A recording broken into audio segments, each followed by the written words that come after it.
Het is 1648 als Antonius van der Linden een saneemde kostcontrole docht.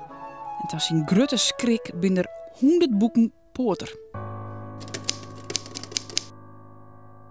Zeker Nicolaas Amema. Zoon van een hoogleraar. Hij studeerde toen de universiteit in Frencher en bij hem thuis waren een goeie 8 boeken voen. En voor de rest ontkent hij.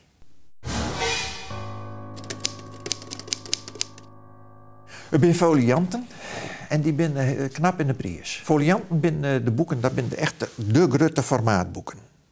Dus, en naast folianten heb je dan lietsere boeken, dat zijn de kwarto's en de octavo's.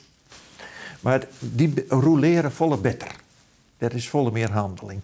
En een folianten zijn hoe het generaal erg in de prijs. En vooral als je bijvoorbeeld een opera Ondia hebt van Erasmus, dan ben dan joggen van die grote folianten. Dat is voor een particulier eigenlijk net een betelling. Hoogleraren hier in een kooi, die konden in de bibliotheek komen. En die mochten in de bibliotheek de boeken reerplacht zien. Boppen dat zitten boeken ik vast onder een ketting. Maar het systeem werkt het net, want na die kostcontrole komen ze erachter dat er ik wel 50 boeken bij hoogleraren gewoon thuis lezen. De praktijk wie oors. Je kan rustig zeggen het wie een soort zien. Dat er een handelaar, bij wijze van spreken, die vooral een scherp oog heeft voor dit soort details, dat die misschien iets weet. En om die reden hebben we deze cold case ook de informatie in het Engels en in het Duits toezet. En stel, je had deze boeken in de kast staan. We kunnen rustig zeggen dat de zaak verjaard is.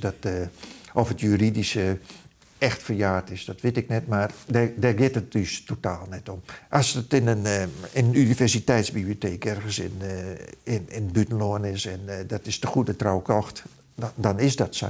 Maar dan hebben we die informatie. Het is heel onbevredigend, zeg maar, dat die boeken verdwenen binnen. Er zijn meerdere exemplaren, dus online catalogie vergelijken had net zo volle doel.